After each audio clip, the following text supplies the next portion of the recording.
अल्हम्दुलिल्लाहि रब्बिल आलमीन नहमदुहु व नस्तईनुहु व नस्तगफिरुहु व नु'मिनु बिही व नतवक्कलु अलैहि व नऊज़ु बिल्लाहि तआला मिन शुरूरि अनफुसिना व मिन सय्यिआति अअमालिना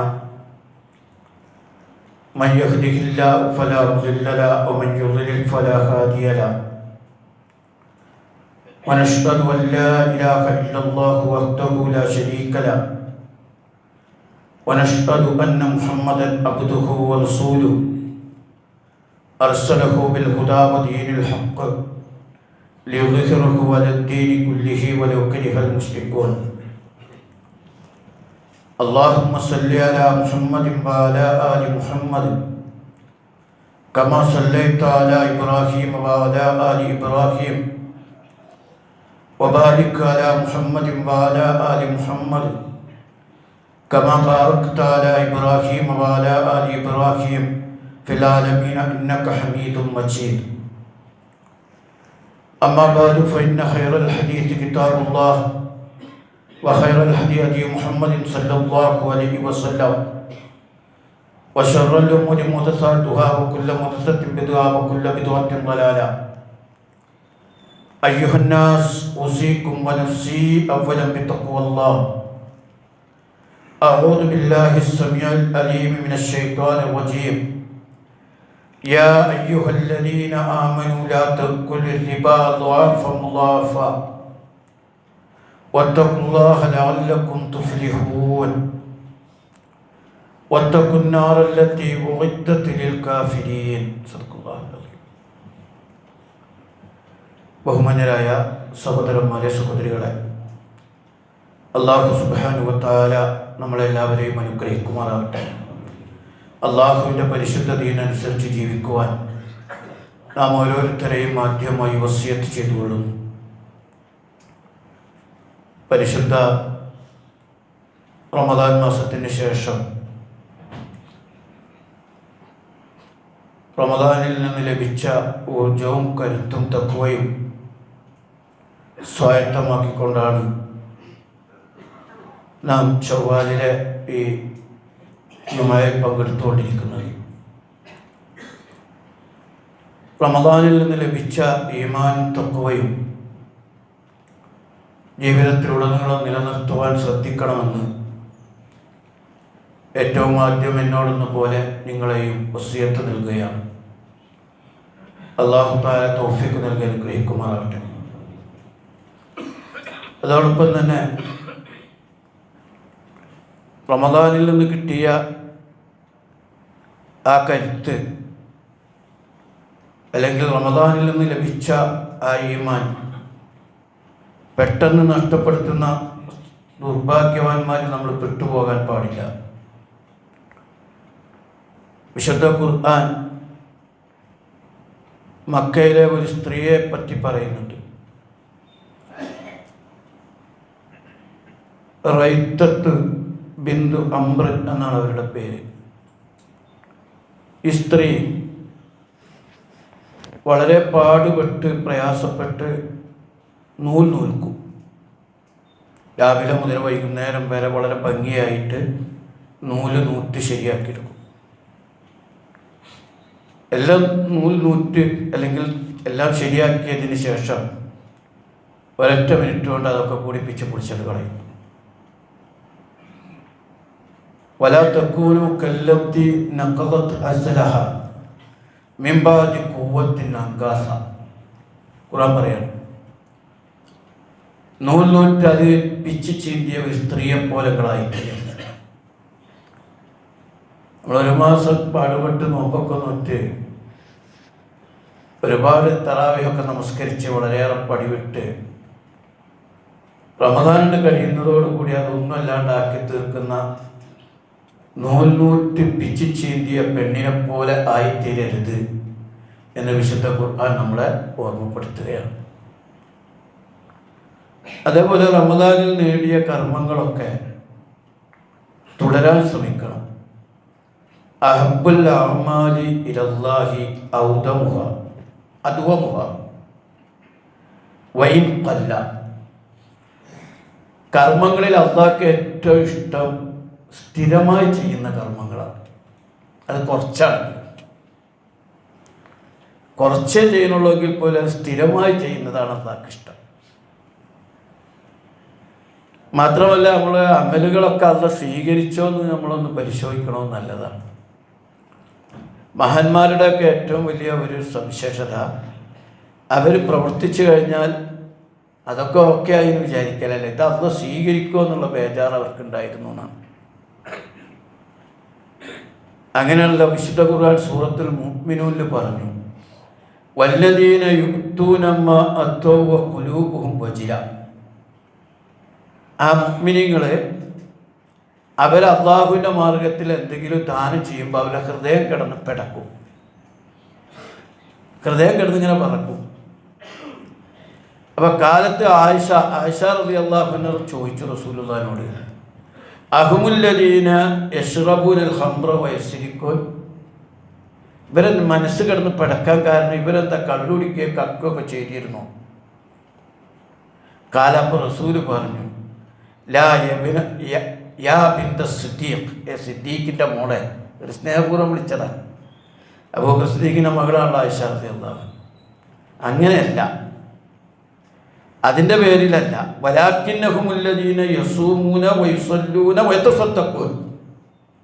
അവർ കള്ളുടിക്കുമ്പോൾ കക്കൊന്നുമല്ല, അവർ നോമ്പ് വെക്കുന്നവരും നിസ്കരിക്കുന്നവരും സദക്ക കൊടുക്കുന്നവരൊക്കെയാണ്. പക്ഷേ വഹും യഖാഫൂന അല്ലാ യുഖ്ബല മിൻഹും, അവർക്കൊരു പേടിയുണ്ട്, ഈ സൽക്കർമ്മങ്ങളൊക്കെ അള്ളാഹ് സ്വീകരിക്കുമോ എന്നുള്ളൊരു ബേജാറ്. ഉലായിക്കല്ലദീന യുസാരിഊന ഫിൽ ഖൈറാത്ത്, അവരാണ് നന്മയിൽ മുന്നേറിയ ആളുകൾ എന്ന് പറയുന്നത്. അതുകൊണ്ടാണല്ലോ ഇബ്രാഹിം നബി അലൈഹിസ്സലാം ഭൂലോകത്തൊരു മനുഷ്യൻ ചെയ്യാവുന്ന ഏറ്റവും വലിയ സൽക്കർമ്മം, നേരിട്ട് അള്ളാഹു അപ്പോയിൻ്റ് ചെയ്ത് ഏൽപ്പിച്ച പണി, അള്ളാഹുവിനെ ഭൂമിയിൽ ഇബാദത്ത് ചെയ്യാൻ ആദ്യമായി സ്ഥാപിതമായ പരിശുദ്ധ കഅബാലയത്തിൻ്റെ അസ്ഥിവാരം പടുത്തുയർത്തണം. ഇത്രയും ശ്രേഷ്ഠമായൊരു കർമ്മം വേറില്ല. നേരിട്ട് അള്ളാഹ് ചെയ്യാൻ ഏൽപ്പിച്ചതാണ്. ഇബ്രാഹിം നബി അലൈഹിസ്സലാമും ഇസ്മായിൽ നബി അലൈഹിസ്സലാമും പാടുപെട്ട് കഅബാലയത്തിൻ്റെ അസ്ഥിവാരം പടുത്തുയർത്തി. ഇതിൽ നല്ലൊരു പുണ്യകർമ്മം ഇനി ചെയ്യാനില്ലല്ലോ. പക്ഷെ അത് ചെയ്തതിന് ശേഷം അവർ പ്രാർത്ഥിച്ചത്, വൈദി യർഫഉ ഇബ്രാഹീമുൽ ഖവാഇദ മിനൽ ബൈത്തി വ ഇസ്മായിൽ റബ്ബനാ തഖബ്ബൽ മിന്നാ. ഇബ്രാഹിം ഇസ്മായിലും കൂടി കഅബാലയത്തിൻ്റെ അസ്ഥിവാരം പടുത്തുയർത്തിയതിന് ശേഷം അവർ പ്രാർത്ഥിച്ചു, റബ്ബേ ഇത് ഞങ്ങളിൽ നിന്ന് സ്വീകരിക്കണേ, ഇന്നക അന്തസ് സമീഉൽ അലീം, നീ എല്ലാം കേൾക്കുന്നവനും അറിയുന്നവനും. അവിടെ ചെയ്ത ആൾക്കൊക്കെ ആയി വിചാരിക്കില്ല. എന്നിട്ടും അവർ അവിടെ കിടന്ന് ആലോചിച്ചിരുന്നു എന്നാണ്. അതുകൊണ്ടാണല്ലോ ഈ സഹബാക്കളിൽ ഏറ്റവും കൂടുതൽ പരലോകത്തെ ഓർത്ത് കരഞ്ഞിരുന്ന ആൾക്കാർ സ്വർഗം കൊണ്ട് സന്തോഷ വാർത്ത അറിയിക്കപ്പെട്ട 10 സഹബാക്കളായിരുന്നു അത്രേ.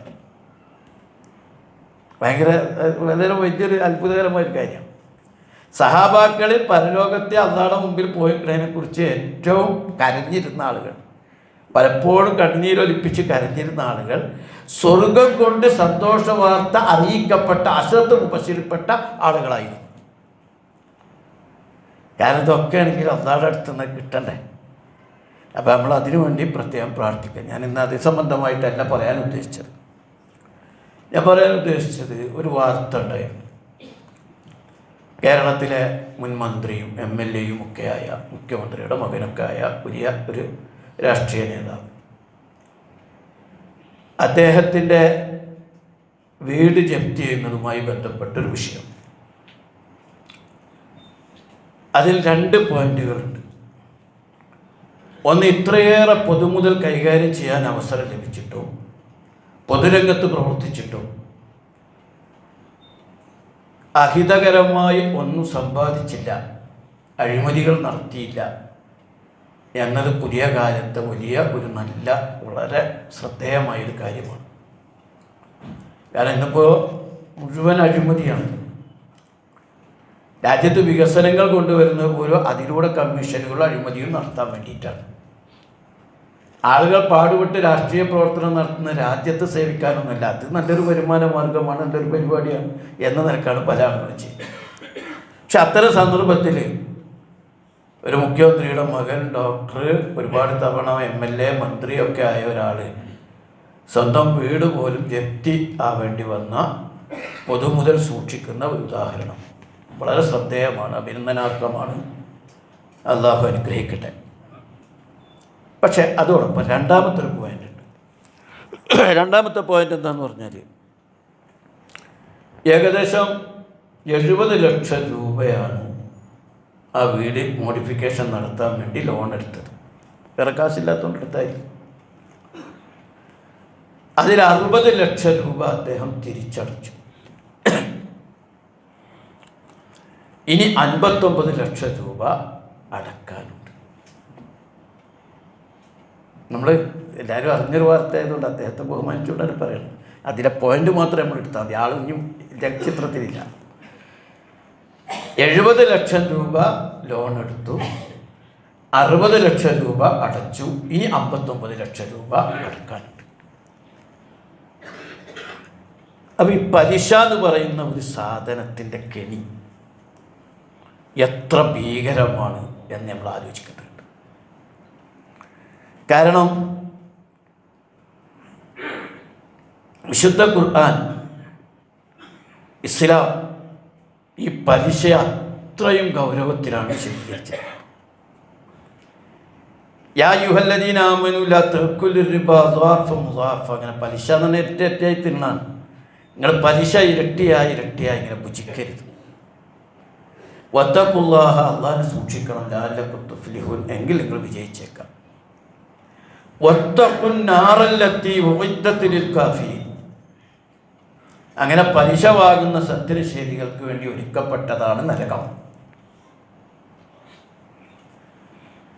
ഇസ്ലാം ഏറ്റവും ഗൗരവപൂർവ്വം നിരോധിച്ച ഒരു നിരോധം പലിശയാണ്. കാരണം പലിശ ശരിക്കും കൃത്യമായി വെടിയണമെന്ന് ഒരുപാട് ആയത്തുകളിലൂടെ, ഒരുപാട് ഹദീസുകളിലൂടെ, വർണ്ണിക്കാവുന്ന വർണ്ണനകളിലൂടെ ഒക്കെ പലിശക്കെതിരെ ശക്തമായി അള്ളാഹുവും അവൻ്റെ റസൂലും ശക്തമായി പലിശയെ വിരോധിച്ചിട്ടുണ്ട്. യാ അയ്യുഹല്ലദീന ആമനൂ ഇത്തഖുല്ലാഹ വദറൂ മാ ബഖിയ മിനർ റിബാ ഇൻ കുൻതും മുഅ്മിനീൻ. പലിശ നിരോധിക്കുമ്പോൾ തന്നെ ഖുർആൻ പറഞ്ഞത്, വിശ്വാസികളെ നിങ്ങൾക്ക് കിട്ടാനുള്ള പലിശ നിങ്ങൾ ഒഴിവാക്കണം മുഅ്മിനീങ്ങളാണെങ്കിൽ. മുമ്പ് കൊടുത്ത ഹലായ നിരോധിക്കാത്ത സമയത്ത് കൊടുത്ത പലിശ പോലും ഇപ്പോൾ നിങ്ങൾക്ക് പാടില്ല എന്ന് പഠിപ്പിച്ചു. എന്ന് പറഞ്ഞാൽ വ്യഭിചാരത്തെക്കാളും കളവിനെ, മദ്യപാനത്തെക്കാളും ഗൗരവമുള്ള തെറ്റായിട്ടാണ് ഇസ്ലാം പലിശയെ വിവരിച്ചിട്ടുള്ളത്. ഞാൻ അങ്ങനെ മറ്റൊന്നിനെയും പറഞ്ഞിട്ടില്ല. കാരണം ഒരു മുഅ്മിൻ ഹലാലായത് തിന്നണം. പലിശയുടെ ഒരംശം അയാളുടെ ഭക്ഷണത്തിൽ വരാൻ പാടില്ല. യാ അയ്യുഹർ റുസുൽ കുലൂ മിൻ ത്വയ്യിബാത്തി വഅമലൂ സാലിഹാ ഇന്നി ബിമാ തഅമലൂന അലീം. അമ്പിയാക്കന്മാരോട് പോലും അള്ളാഹ് പ്രത്യേകം പറഞ്ഞാണ് നിങ്ങളുടെ ഹലാലായത് ഭക്ഷിക്കും. അതേ വാചകം തന്നെ വിശ്വാസികളോട് അള്ളാഹ് പറഞ്ഞു, യാ അയ്യുഹല്ലദീന ആമനൂ കുലൂ മിൻ ത്വയ്യിബാത്തി മാ റസഖ്നാകും വഷ്കുറൂ ലില്ലാഹി ഇൻ കുൻതും ഇയ്യാഹു തഅബുദൂൻ. നിങ്ങൾ നല്ലത് ഭക്ഷിക്കണം, നിങ്ങൾ നന്ദി കാണിക്കുകയും ചെയ്യണം. അതിന് അള്ളാഹുവിനെ ഇബാദത്ത് ചെയ്യുന്നവരാണെങ്കിൽ അങ്ങനെ വേണം. നമ്മൾ മനസ്സിലാക്കേണ്ടത്, ഏറ്റവും വലിയ പാപങ്ങളായിട്ട് വൻ പാപങ്ങളിൽ പെടുത്തിയിട്ടുള്ള ഒന്നാണ് പലിശ ഭുജിക്കുക എന്ന് പറയുന്നത്. കാരണം അല്ലാഹു തആല കാര്യമായി ചോദിക്കുന്നൊരു വിഷയം സാമ്പത്തിക മുആമലാത്ത്, ഇടപാടുകളുടെ കാര്യം. ഇടപാടുകളിൽ ഇന്നത് ചെയ്യണം, ഇന്നത് ചെയ്യരുത് എന്ന് കൃത്യമായി വിശദീകരിച്ചിട്ടുണ്ട്. വാൻമാലിഹി മിൻ ഐനക്തസുബ ഫീമപ്പു, എവിടുന്ന് ഓരോ കാശ് കിട്ടി എവിടെ ചെലവഴിച്ചു എന്ന് അല്ലാഹു കോടതി കണക്ക് പറയണം. അതിലൊരു പലിശയുടെ അംശമുണ്ടായാൽ പോയി കാര്യം.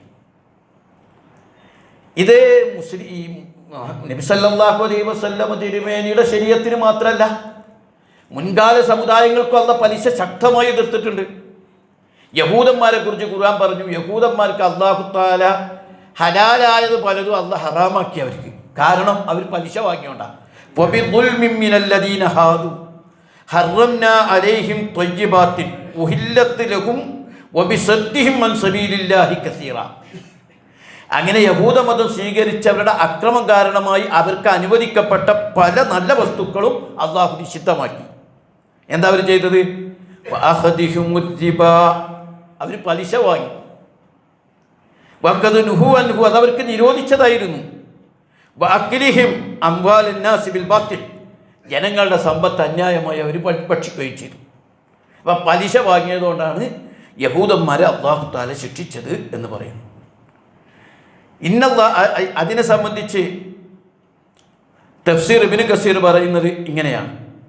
അതായത് ഇന്നല്ലാഹ ഖദ് നഹാഹും അനിത്തിബാ വതനാബലുഹു ഫഅഖദൂഹു വഖ്താലു അലൈഹി ബിഅൻവാഇൽ ബിഖിൽ.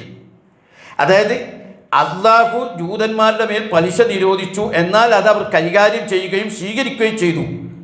അവർ തന്ത്രങ്ങൾ മനഞ്ഞു, അതിൻ്റെ പേരിൽ അള്ളാഹു അവർക്ക് പലതും നിരോധിച്ചു കളഞ്ഞു. 7 വൻപാപങ്ങളായിട്ട് എണ്ണിയതിൽ ഒന്ന് പലിശ വാങ്ങത്തിന്നലാണ്. 7 വൻപാപങ്ങളിൽ ഒന്ന് പലിശയ്ക്ക് ബന്ധപ്പെടലാണ്. ഇജ്തനിബു സബഉൽ മൂബിഖാത്ത്, വിനാശകരമായ 7 വൻപാപങ്ങൾ വർജിക്കണം. അത് നമ്മൾ പലപ്പോഴും ഇവിടെ മെമ്പർ പറഞ്ഞതാണ്. അതിലൊന്ന് വഅക്ലുർ റിബാ, പലിശ തിന്നലാണ്. ഇനി ഇതൊക്കെയും പലിശ വാങ്ങുന്നതിനെ കുറിച്ചാണെന്നാണ് ചിലർ ധരിച്ചുള്ളത്. പക്ഷേ യഥാർത്ഥത്തിൽ ഇസ്ലാം പലിശ എന്ന് പറയുന്ന വ്യവസ്ഥിതിയോട് യുദ്ധപ്രഖ്യാപനം നടത്തിയിരിക്കുകയാണ്. പലിശ എന്ന് പറഞ്ഞ വ്യവസ്ഥിതിയെ ഒരിക്കലും ഇസ്ലാം ഉൾക്കൊള്ളുന്നില്ല. അതുകൊണ്ട് നബി സല്ലല്ലാഹു അലൈഹി വസല്ലം തിരുമേനി ജാബിർ റളിയല്ലാഹു അൻഹു റിപ്പോർട്ട് ചെയ്ത ഹദീസിൽ കൃത്യമായി പറയുന്നു. അതുപോലെ ഒരുപാട് ഹദീസുകളിൽ പറയുന്നു, ലഅന റസൂലുള്ളാഹി സ്വല്ലല്ലാഹു അലൈഹി വസല്ലം ആക്കില റിബ, പലിശ തിന്നുന്നവനെ അള്ളാഹുവിൻ്റെ റസൂൽ ശപിച്ചിരിക്കുന്നു. വമൂക്കിലഹു, തീറ്റുന്നവനെയും, പലിശ കൊടുക്കണവനെയും, പലിശ കൊടുക്കുന്നവനെയും തീറ്റിക്കുന്നവനെയും അള്ളാഹു ശപിച്ചിരിക്കുന്നു. വകാതിബഹു വശാഹിദൈ, അതിനെടുത്ത് നടത്തുന്നതും സാക്ഷ്യം വഹിക്കുന്നവരും വരെയും അള്ളാഹ് ശപിച്ചിരിക്കുന്നു. വക്കാലഹും സവാ, എന്നിട്ട് അള്ളാഹിൻ്റെ റസൂൽ പറഞ്ഞു ഒക്കെ സമാണ്. തിന്നുന്നതും തീറ്റിക്കുന്നതും സാക്ഷി നിൽക്കുന്നതും അതിനെഴുത്തുകുത്തുകൾ നടത്തുന്നതും ഒക്കെ സമാണ്. ഇവരെല്ലാവരെയും അള്ളാഹു തആല ശപിച്ചിരിക്കുന്നു എന്നാണ് പറഞ്ഞത്. അബ്ദുല്ലാഹിബ്നു ഹൻളല റളിയല്ലാഹു അൻഹു റിപ്പോർട്ട് ചെയ്ത ഹദീസ് റസൂൽ പറയാണ്, ദിർഹമു റിബ, നല്ല ശ്രദ്ധിക്കണം, ദിർഹമു റിബ യഅകുലു റജുലു വഹുവ യഅലമു അശദ്ദു മിൻ 36 സൻയ. അതായത് ഒരു ദിർഹം പലിശ ഭുജിക്കുക എന്ന് പറഞ്ഞാൽ വഹുവ യഅലമു അശദ്, അത് അവൻ അറിയണം, അത് അശദ്ദു മിൻ 36 സൻയ, 36 തവണ വ്യഭിചരിക്കുന്നതിനേക്കാൾ ഗുരുതരമാണ്. കാരണം ഇസ്ലാം അത് ഒട്ടും അംഗീകരിക്കണില്ല. പലിശയുമായി ബന്ധപ്പെട്ട ഒരു പരിപാടിയെയും ഇസ്ലാം അംഗീകരിക്കുന്നില്ല. വ്യഭിചാരികൾ തന്നെ വ്യഭിചാരത്തിൽ തന്നെ ഏറ്റവും മോശം ഉമ്മാനെ വ്യഭിചരിക്കലാണ്. സ്വന്തം മാതാവിനെ വ്യഭിചരിക്കുക എന്ന് പറഞ്ഞാൽ അതിൽ അതേ വാക്ക് റസൂൽ പ്രയോഗിച്ചിട്ടുണ്ടെന്നാണ് പറയുന്നത് ഹദീസിൽ. അബൂ ഹുറൈറ റളിയല്ലാഹു അൻഹു റിപ്പോർട്ട് ചെയ്ത ഹദീസിൽ പറയുന്നു, അർരിബ 70 ബാബ, 70 പരം ഇനങ്ങളുണ്ട് പലിശക്ക്. ബാബു അതിനാഹ, ആ പലിശയിൽ ഏറ്റവും താഴെ ഉള്ള പരിപാടി എന്ന് പറഞ്ഞാൽ കല്ലദീ യഖഉ അലാ ഉമ്മിഹി, തൻ്റെ ഉമ്മയെ വ്യഭിചരിക്കുന്നതിന് തുല്യമാണ്. ഒക്കെ ഹദീസാണ്, ആരും എതിർക്കാത്ത ഹദീസുകളാണ്, ഖുർആനാണ്. ഇനി ചില ആളുകൾ ഇത് പറയൽ കച്ചവടം പോലെയല്ല പലിശ എന്ന് പറയാറുണ്ട്. അങ്ങനെയല്ല. കച്ചവടം പൈസ ഇറക്കി ബിസിനസ് നടത്തി ലാഭനഷ്ടങ്ങൾ നേടി അത് അല്ലാഹ് അനുഭവിച്ചിട്ടുണ്ട്. പക്ഷെ അതുപോലല്ല പൈസ കൊടുത്ത് അധികം വാങ്ങുന്നത് പലിശയാണ്. അഹല്ലല്ലാഹുൽ ബൈഅ വഹറമ റിബ, അല്ലാഹു തആല കച്ചവടം ഹലാലാക്കി പലിശയെ നിരോധിച്ചു. യാ അയ്യുഹല്ലദീന ആമനു, ഇത് മാത്രമല്ല ഖുർആൻ പറഞ്ഞു, ആർക്കെങ്കിലും പലിശ ഫഇല്ലം തഫ്അലു ഫഅ്ദനു ബിഹർബിൻ മിനല്ലാഹ്, ആരെങ്കിലും ഇനിയും പലിശ വാങ്ങുക എന്ന പ്രവൃത്തി ചെയ്യുകയാണെങ്കിൽ അവരറിഞ്ഞുകൊള്ളട്ടെ, അവരോട് അള്ളാഹു യുദ്ധപ്രഖ്യാപനം നടത്തിയിട്ടുണ്ട്. വഇൻ തുബ്തും, ഇനി നിങ്ങൾ പശ്ചാത്തപിക്കുകയാണെങ്കിൽ പുലക്കും റൂസു അംവാലിക്കും, നിങ്ങൾക്ക് നിങ്ങളുടെ മൂലധനം എടുക്കാം. ലാ തളിമൂന വലാ തുളമൂൻ, അവരക്രമിക്കരുത്, ആക്രമിക്കപ്പെടുകയും ചെയ്യരുത്. അത്രയും കൃത്യമായിട്ട് പറഞ്ഞു. ഇതിനെ സംബന്ധിച്ച് ഇമാം മാലിക് ഇമാം പറഞ്ഞൊരു പ്രസിദ്ധമായ വചനമുണ്ട്. ഇന്നി നസ്ഫഹ്തു കിതാബ് അല്ലാഹി വസുന്നത്തു നബിയിഹി, ഞാൻ അള്ളാഹിൻ്റെ കിതാബ് ഖുർആനും പ്രവാചകൻ്റെ ചര്യയും വിശദമായി പരിശോധിച്ചു. ഫലം അറ, എനിക്ക് കാണാൻ കഴിഞ്ഞിട്ടില്ല. ഫലം അറ ശൈഅൻ അശറു മിനൽ റിബ, പലിശയേക്കാൾ നാശം പിടിച്ചൊരു സാധനം ഖുർആനിലും ഹദീസിലുള്ളതായിട്ട് എനിക്ക് കാണാൻ പറ്റിയിട്ടില്ല. ലി അന്നല്ലാഹ ഉദിന ഫീഹി ബിൽ ഹർബ്, കാരണം അള്ളാഹു യുദ്ധപ്രഖ്യാപനം നടത്തിയ തിന്മയാണ് പലിശ. യുദ്ധപ്രഖ്യാപനം നടത്തിയ തിന്മയാണ് പലിശ.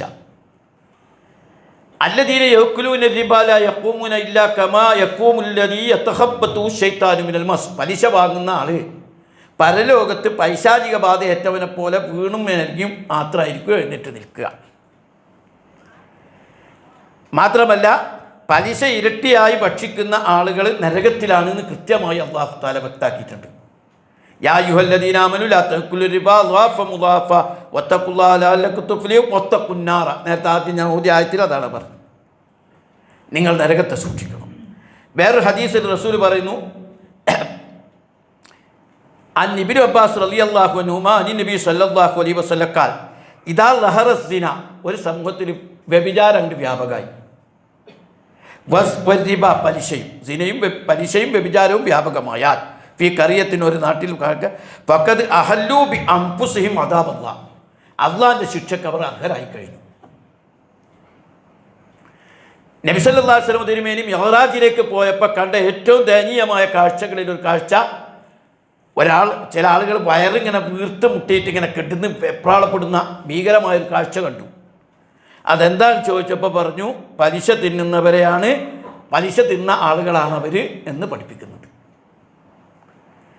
അബൂ ഹുറൈറ റളിയല്ലാഹു അൻഹു റിപ്പോർട്ട് ചെയ്ത മറ്റൊരു ഹദീസിൽ പഠിപ്പിക്കുന്നത്, യഅ്തി അലന്നാസി സമാനുൻ യഅ്കുലൂന റിബ ഫമല്ലം യഅ്കുലുഹു അസാബുഹു മിൻ ഉബാർ.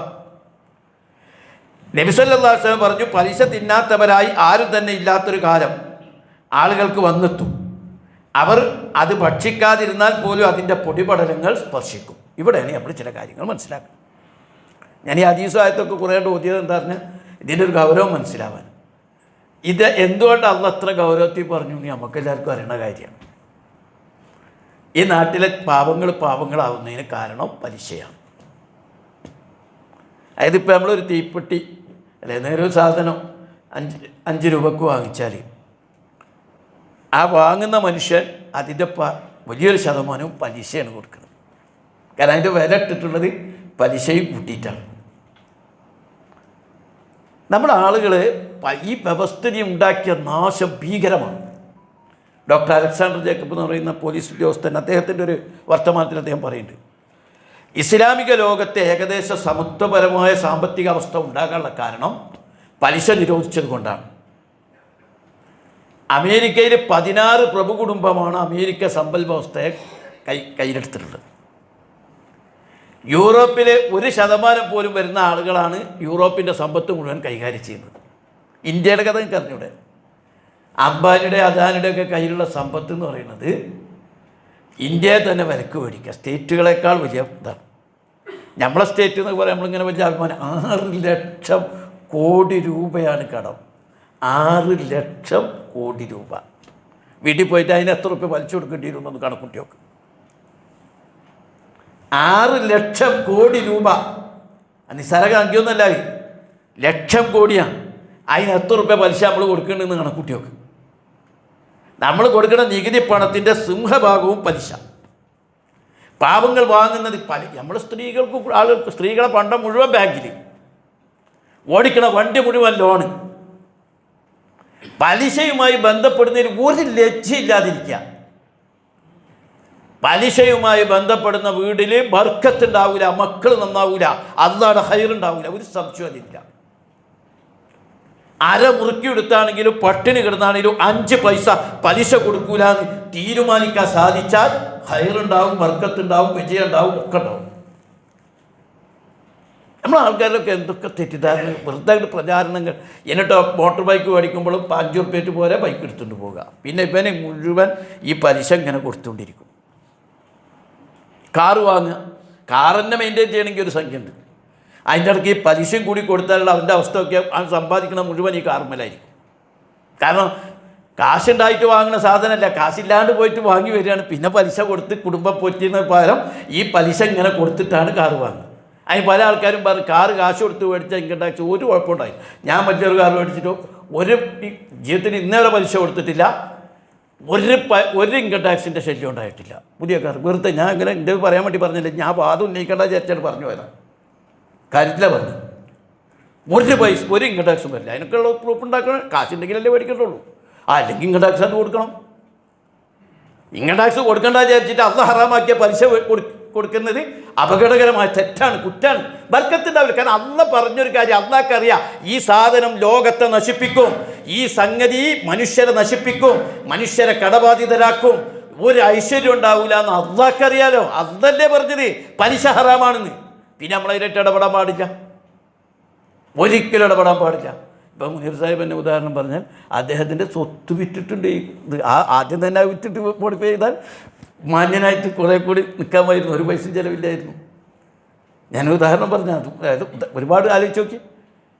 അതുകൊണ്ട് ദൃഢനിശ്ചയം ചെയ്യണം. ഒരു പലിശ വാങ്ങൂല എന്ന് നമ്മൾ വിചാരം പ്രതീക്ഷിക്കുന്നു. പലിശ കൊടുക്കൂല. നിങ്ങൾ ആദ്യം കുറച്ച് ഞെരുങ്ങിയാലും ശരി, പിന്നീട് രക്ഷപ്പെടും. നമ്മളെ പിള്ളേരെ മുഴുവൻ ഈ മോട്ടോർ സൈക്കിൾ ഈ പത്രത്തിലൊക്കെ ഉണ്ടെങ്കിൽ 1 ഉറുപ്പ്യയിട്ട് പോരി, 5 പൈസ ഇട്ട് പോരി, ഒന്നും ഇല്ലെങ്കിലും ഇട്ട് പോരി, കാറേറ്റ് പോയിക്കോ, മോട്ടോർ സൈക്കിളേറ്റ് പോയിക്കോ, നിങ്ങളെ വീട് ഇങ്ങനെ പോയാൽ പറ്റൂല, അത് മോഡിഫൈ ചെയ്യണം. ഇത് പറ്റൂല. ഞാകെ ഇസ്ലാം ഇതിൽ അനുവദിച്ചൊരു കാര്യം എന്താണെന്ന് പറഞ്ഞാൽ, നാട്ടിൽ 5 പൈസ കടം കിട്ടാത്ത അവസ്ഥ, ഒരു രക്ഷയില്ല. കുട്ടിക്ക് മരുന്ന് മേടിച്ചു കൊടുക്കണം, വീട്ടിൽ മരുന്നും അത്യാവശ്യം വാങ്ങണം. ഗതികെട്ടെങ്കിൽ അവസാനം പലിശക്കാണെങ്കിലും മേടിക്കാം. ചോർന്നൊലിക്കണ വീട്, ചെറ്റക്കുടിൽ, കിടക്കാൻ ഒരു മാർഗവും ഇല്ല എങ്കിൽ അതൊന്ന് ശരിയാക്കാൻ വേണ്ടി വേറെ ഒരു പൈസ കിട്ടൂലെങ്കിൽ ലോൺ എടുക്കാം.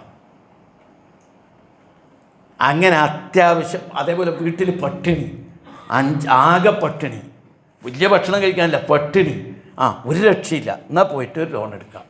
വേറെ ഒന്നും കിട്ടാൻ മാർഗമില്ലെങ്കിൽ ഈ അനുവാദത്തെ വീട് വലിയ ലെവലിൽ മൂടി പിടിപ്പിക്കാൻ, വലിയ കാറ് വാങ്ങാൻ, അത് വാങ്ങാൻ, ഇത് വാങ്ങാൻ, ഈ ഹറാമാക്കിയ അള്ളാഹ് യുദ്ധപ്രഖ്യാപനം നടത്തിയ പലിശ പരിപാടിയുമായി നമ്മൾ ബന്ധപ്പെടുന്നത് സൂക്ഷിക്കണം.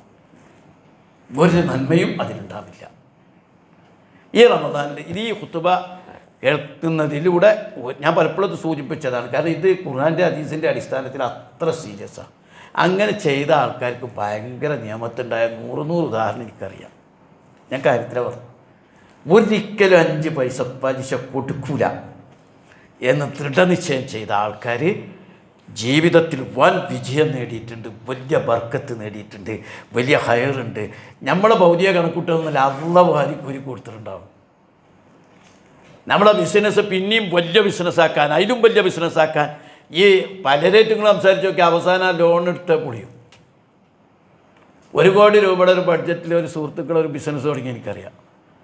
80 ലക്ഷം രൂപയും അവർ 8 ആൾ എടുത്തു, ബാക്കി 20 ലക്ഷം കിട്ടണില്ല. അപ്പോൾ അവരെന്ത് ചെയ്തു, ബാങ്കിൽ നിന്ന് എടുത്തു. പിന്നെ ഇവർ കച്ചവടം ചെയ്യണത് മുഴുവൻ ഈ 20 ലക്ഷത്തിൻ്റെ പലിശ കൊടുക്കാനാണ്. അവസാനം നമ്മളെ ആളുകൾ ആരും പറഞ്ഞു, നിങ്ങൾ ആ മേടിച്ച പ്രോപ്പർട്ടിയുടെ ഒരു കണ്ണായ ഭാഗത്തിലാണ്ട് വിറ്റോളി. അങ്ങോട്ട് വിറ്റു ധൈര്യത്തിൽ. ആ പൈസ ബാങ്കിൽ അടച്ചു. പിറ്റേന്ന് മുതൽ ഹയറും ബർക്കത്തുമായി. ആ സ്ഥലവും തിരിച്ചു മേടിച്ചു. ഇതൊക്കെ ഇതിനേക്കാളും 100 ഉദാഹരണങ്ങൾക്കൊക്കെ അറിയണല്ലേ. ഇത് നമ്മൾ മുസ്ലിമീങ്ങൾ നമ്മുടെ കുടുംബത്തെ, നമ്മുടെ മക്കളെ, നമ്മളെ ശരിക്കും ബോധവൽക്കരിക്കണം. അല്ലാഹു തആല ഹറാമാക്കിയൊരു സംഗതിയോട് സാമട്ടിൽ പോകാൻ പാടില്ല. അതിനെ എതിർക്കുകയും അതിനെ ഇല്ലാതാക്കുകയും ചെയ്യുന്ന വിശ്വാസികളുടെ സംഘമായി നമുക്ക് മാറാൻ സാധിക്കേണ്ടതുണ്ട്. എങ്കിൽ ഇസ്സത്ത് വളരെ ഉന്നതമായിരിക്കും. അല്ലാഹു സുബ്ഹാനഹു വ തആല നമ്മളെല്ലാവരെയും അനുഗ്രഹിക്കുമാറാകട്ടെ. കുൽഖൗലിയാദ അസ്തഗ്ഫിറുല്ലാഹി ലി വലക്കും.